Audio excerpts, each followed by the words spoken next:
And then I built this bike, a BMX motorbike, from an Honda step-through, Honda 90 step-through.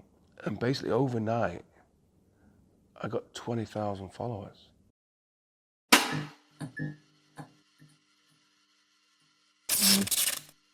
My name's Joe Riley. I am the owner of Joe's Fab Lab. I built the BMW Volkswagen Beetle pickup. The BMW estate was actually my own car, what I drove to work every day. And the Volkswagen Beetle was my wife's car. Messing around in the rain, I curbed the BMW, so that was off the road. So I borrowed my wife's Beetle, and then I cooked that, and I blew the engine up. So I had two cars wrecked, sat side by side. I'd done a drawing years, probably 5 years previous, building a Beetle pickup, but I always thought they were too short in the wheelbase. So I just started doing a few measurements, and then I started measuring a bit more, and I thought, you know something, we can build this Beetle on the BMW. So yeah, we started stripping the Beetle and stripping the BMW. And then 18 weeks later, we had a Beetle pickup. Like, I've took my welder in my van, and I've gone to people's houses to do the cars and stuff like that. Project cars, what they're doing themselves, and they might get stuck on them, and they'll get in touch with me, and I go to help them out, and obviously they pay me. And everyone always say to me, why don't you do the cars as a job? I'm like, there's no money in it. I mean, never make no money. I just do it basically so I can build my own stuff. I work constant nights on the railway as a mechanical electrical engineer. Obviously, with all the kids growing up, and it's like, well, 1 minute, I mean, she with this iron, next she's leaving home. It's like, geez, I've not really seen them growing up. Felt really bad. And I thought, you know something, I've got all these cars, project cars, what I've not finished, and this and that.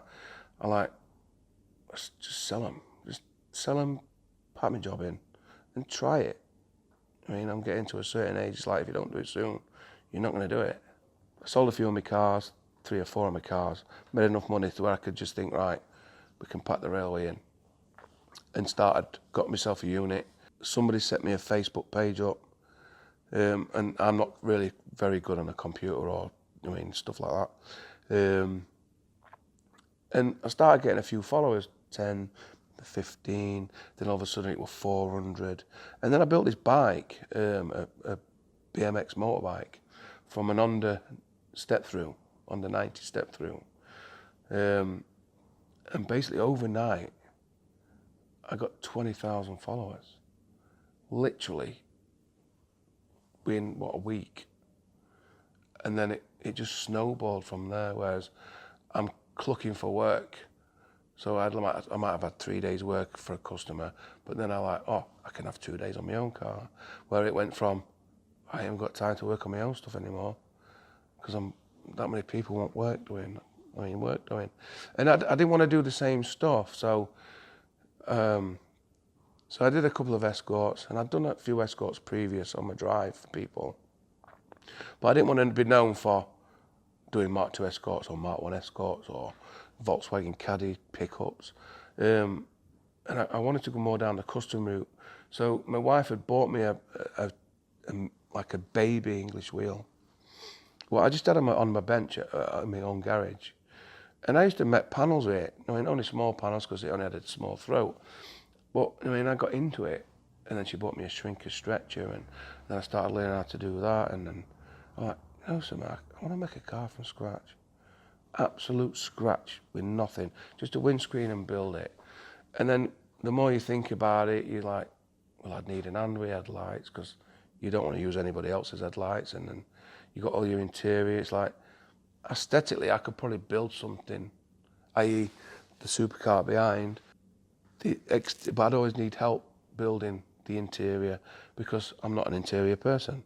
So I can get it looking right on the outside, aesthetically right, and get the right wheels and the right stance, I believe. But the finishing touches, i.e. getting the interior right, I'd have to outsource it. So it was like, I can do my bit in here, so a lot of fabrication, engine conversions, and then we don't trim it. We used to paint, I've got a spray booth, we used to paint, but we got that busy. It's like, let somebody else do it. I mean, normally rule of thumb is the painter always gets the glory anyway. Always. Don't matter how much fabrication you put in it. I mean, the painter always gets the glory.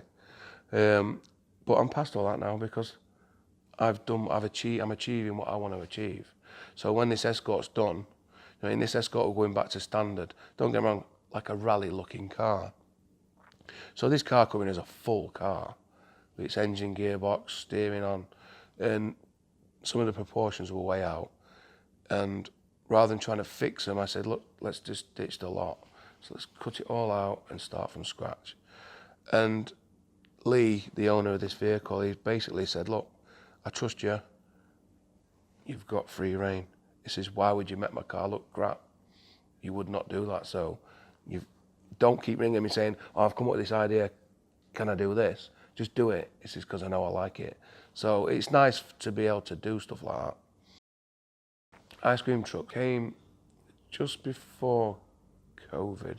A guy had been messaging me about putting a Dodge Ram chassis underneath an ice cream truck, and then he just randomly one night, I'd worked late on a car, come back to work, and he started sending me loads of pictures, and then I ended up ringing him, and I said, look, I need to come and look at this van's amazing, because I saw it sat next to a bay window in a picture.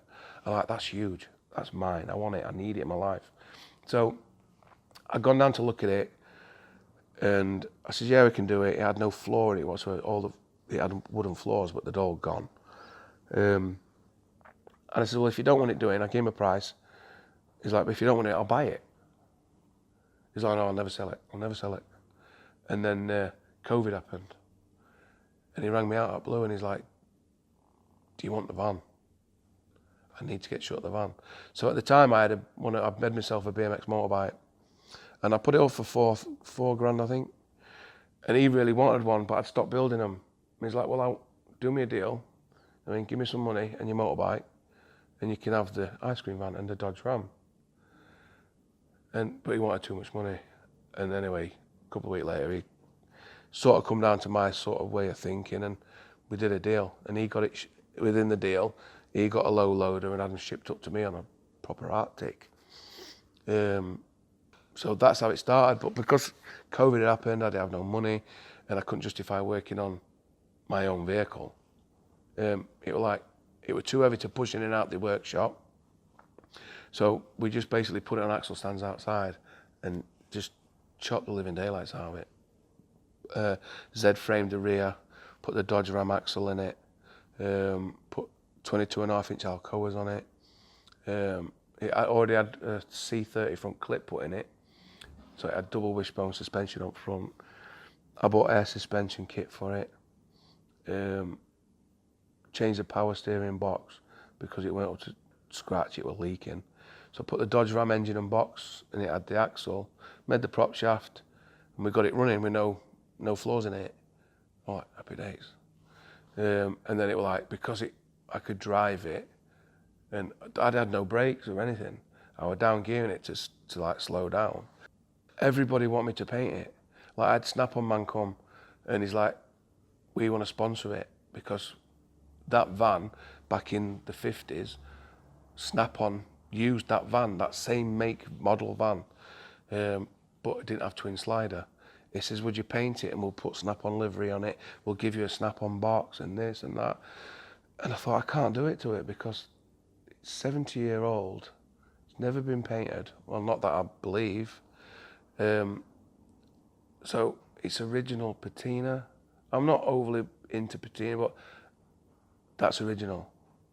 And like obviously every 3 months we wax it because I don't want to lacquer it and make it shiny. It looks fake.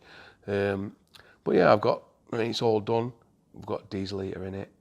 I mean, obviously at the minute I've took the engine back out, but it's got bunk beds in it for grandkids. It's got a diesel heater. It's got 240 volt.